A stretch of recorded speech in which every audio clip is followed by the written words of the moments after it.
Argenti. I'm CEO of EverWorker. EverWorker is a platform that makes it effortless for any business to create AI assistants and AI agents to automate work. We do this with a platform that does not require engineering of any kind.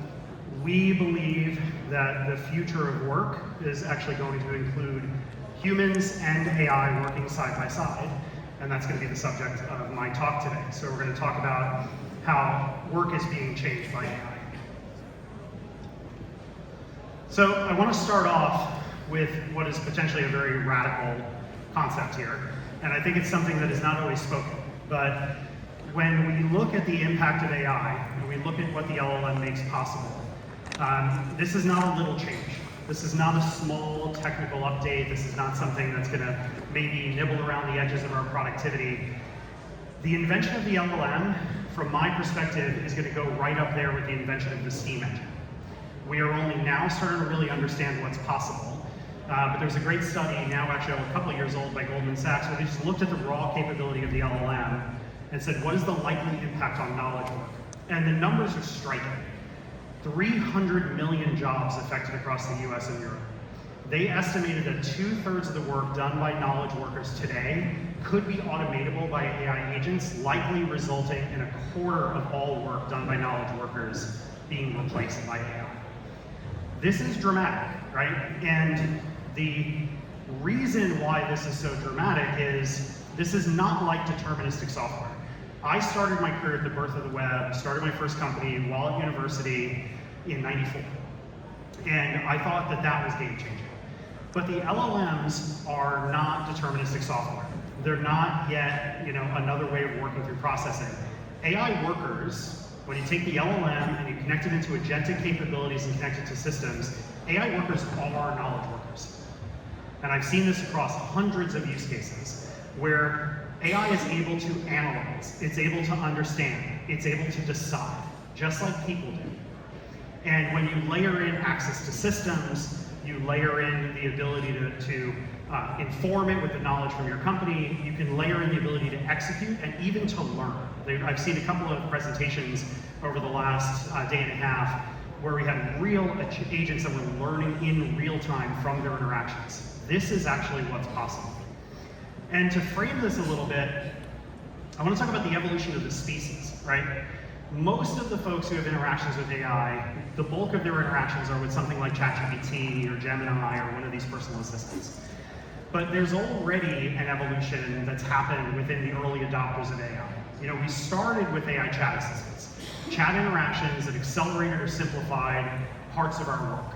Really, really powerful, right? These are game changing. When we first started deploying AI chat assistants, I worked for a number of years in the AI code assistant space. We saw 20, 30, 50, 80% productivity gains depending upon what the tasks were. And it could handle really complex work. As soon as we started to deploy agents, we started to take prepackaged prompts, simple workflows, and targeted them at repeatable tasks.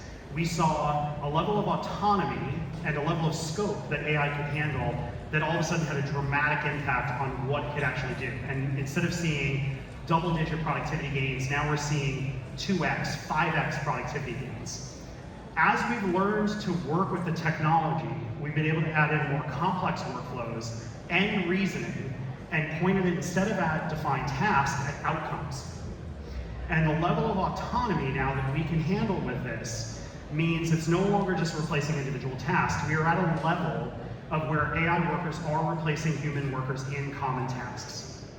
I did a similar talk here at the AI Summit in London earlier this year, and someone asked the question, said, are we to that point of where we are going to start seeing this level 3, level 4, level 5 intelligence that are able to completely and autonomously handle tasks? And yes, we are already seeing it, depending upon the workload, depending upon the use case, depending upon where it is. And it's really powerful, but it's actually also incredibly simple. How many of you in the room, by the way, are you consider yourself a business person, not a technical person? Show of hands if I can. Okay, about half the room. This is pretty common. So we've spent the last 25 years deifying math and physics majors, right? I am not a math and physics major. I was a soc major, so if that means anything. But the reality is getting the most of the LLM is not a technical problem anymore. Now it's actually the ability to provide instructions. and to be able to guide AI and its work. The LLM is an incredibly powerful brain, but it's an ignorant genius. It knows nothing. It only knows what it's been trained on. Applying LLMs and applying this technology towards solving business problems means you need to start thinking now back at the business. If you can describe a task or a role, your new programming language is your native tongue. It's not coded. So when we talk about building autonomous workers, what I want you as business people to wrap your head around is only three things: instructions, knowledge, and skills. You already know how to do prompts. You wouldn't be in the room if you've not prompted an LLM. Even creating agents is about being able to create really good instructions, good guidance, good parameters for the AI to work with. And just like hiring a junior person into your company, you also need to give it the right knowledge to do its job, right? AI LLMs do not hallucinate. They fill in the gaps, just like a small child, right? Based on what I know, this is the answer to the question. Give it the correct information to do the job, and you do not have hallucinations. It is actually that simple. And then last, what access do you get? What skills do you get?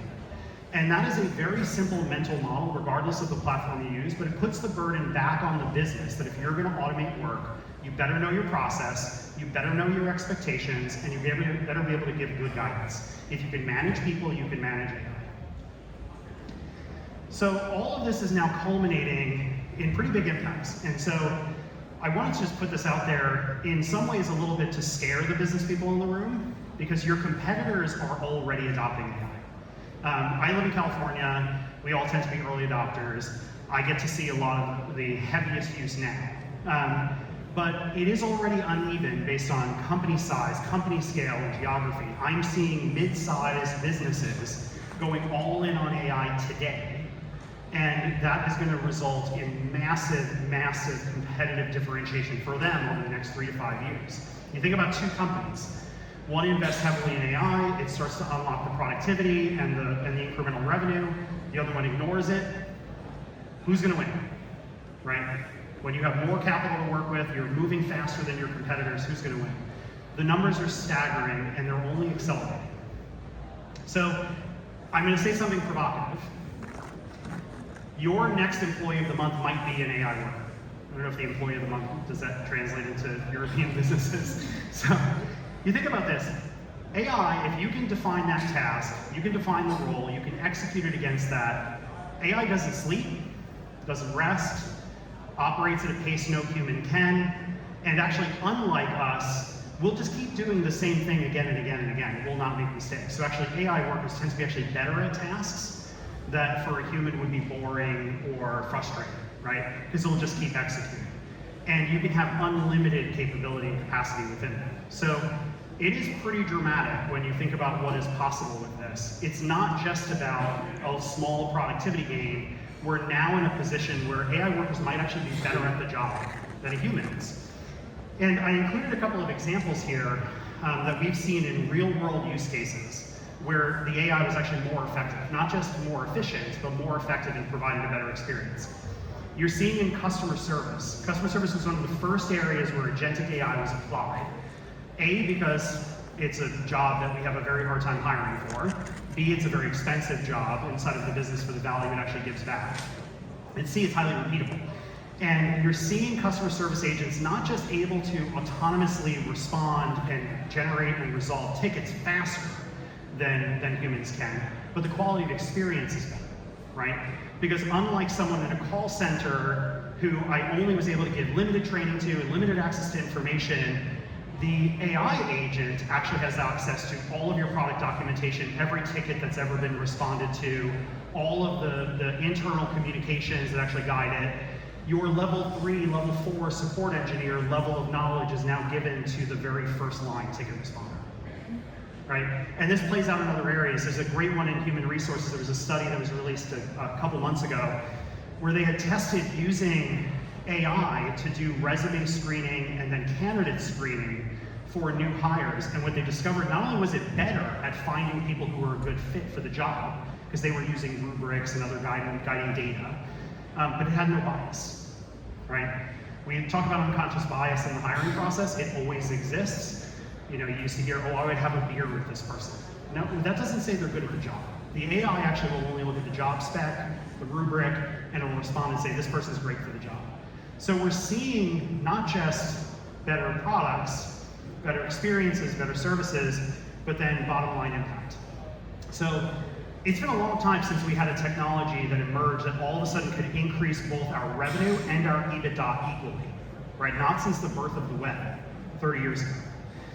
And there's not a lot of data, unfortunately, out there that's independent third-party studies. But there is one study that I was able to find. It was done by a boutique analyst firm in the US, where they compared 70 companies who considered themselves AI augmented, which meant they used AI assistants extensively across their work, or were AI first. And these are people who actually literally were choosing, should I use AI or a human to do the job before just making a hire. And what they discovered across almost every single business metric, the AI augmented and AI first companies outperformed their peers by orders of magnitude. So something like revenue per head increases of 2 to 6x for an AI first company compared to their peers. And I'm seeing this with my customers already. I'm seeing the early adopters actually seeing this kind of impact. So that's your call to arms as you think about this. I see everyone picking up their phones. I put this slide in specifically for you. So if you're looking for use cases, these are the most common use cases we are seeing by department and the business impact. I know you would take out your phone if you don't already have it out. I'm not going to judge you. That's why we did this. These are the common use cases. And we're seeing it extensively. And you think about productivity and improving EBITDA and all this stuff. I've been running companies most of my adult life. I will tell you it is death by paper cut or success by 1,000 steps. And AI workers and AI assistants now can start helping you with that success by 1,000 steps. So don't be afraid to deploy them. All right, so I want this to be useful. I have like 50 slides that cover how you could use AI in your business. I have time for like 5. So how should you start thinking about integrating AI workers into your business? I want to give you one big idea to start wrapping your head around. We are entering the era of mass intelligence. In the last 50 years, we had 3 dramatic waves that fundamentally altered both society and business at the same time. I would argue the first one was mass communication, right? You think about everything that emerged in the 60s, 70s, 80s, and 90s that gave us direct line communication to all of our customers, that gave us new markets and new opportunities. The web came in and it wasn't just an extension of mass communication, it gave us mass personalization, right? Now where I can have one-to-one relationships with every one of my customers. We're now in an era of mass intelligence. And I want you to really think about this.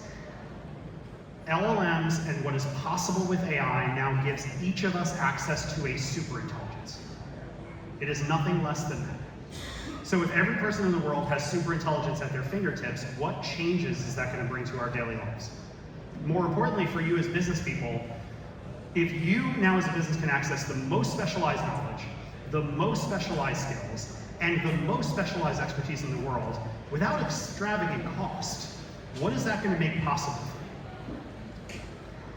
So I think one of the first changes this brings us is the fundamental rethink of our org charts. So the org chart that we've all grown up with is the same. Leadership sets strategy and direction. Middle managers execute. They're creative, they guide the work, they help take that vision, turn it into reality, and they manage an army of individual contributors. But if AI can do all of the work that the majority of those individual contributors do, what does that do to the org chart? It actually means we all become leaders. Every single person in the company becomes leadership. And that's really powerful, right? Instead of having to go and take a vision and you're mostly just managing chess pieces, trying to make sure that things are getting done, now you have AI workers who do the job. And the earliest adopters of AI who are using it well are already doing this. They are personally having agents doing research, analyzing data, doing summarization, doing validation, generating content, taking action, and that's why their productivity gains. So start thinking about what that means for your business. And I'll give you another framework for thinking about potential inside of the business. My belief is the current realized value of AI really just comes down to 2 things: unlimited capacity and access to new capabilities. So unlimited capacity, The ability to add resources for common knowledge worker tasks without any hiring limitations and at a fraction of the cost. Think about all of the roles you have in the company that you literally can't hire for. We are at a point in many businesses where we cannot find enough people for certain work. Or the cost to hire those people is so prohibitive we can't hire enough of them that we actually want. That is one of the first areas that AI starts to unlock for us.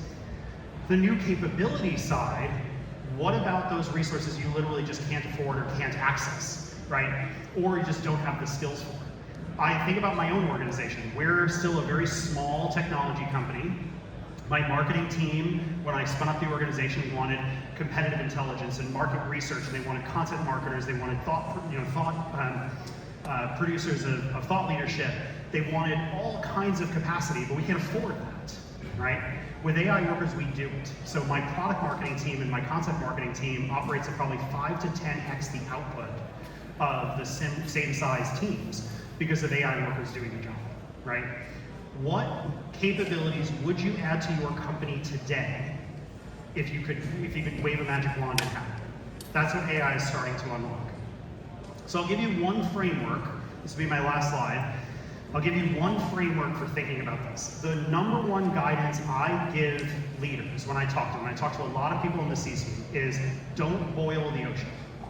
AI is so exciting. AI has so much potential that actually the problem we run into is where do you even begin?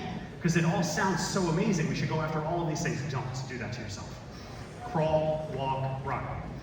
Find those core use cases in your business operations, in how your core capabilities are in your departments. Start small and scale as you learn. The screenshot here I stole from Microsoft. Their 2025 work trend report was really thoughtful, really well done. This is one framework they have, which I actually really strongly encourage. What if you started off with giving every single person in your company their own bespoke AI assistant? And I don't mean Copilot, I don't mean something generic. I mean marketers getting AI marketing assistants that know all of your messaging guide and know your product information and know how to do that job. What if you gave all of your engineers code assistants? What if you gave everyone in finance or in HR AI assistants that understood your operations and your policies and had access to those systems? That's dramatic.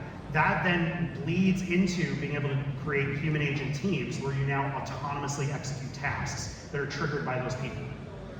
That sets you up for a future, which I think you hear the Altmans of the world and everyone talking about, of this whole idea of human-led and agent operations. There's a change management journey you have to go through to get there, and this is a nice, logical, simple step of going through. So, all right. I hate when people come up and give sales pitches, so I'm not giving you a sales pitch. If you liked anything you heard about this, if you want to talk more about how we might be able to help you or use cases for your business, go find us in the hall. Otherwise, I left time for 2 minutes of questions. Thank you.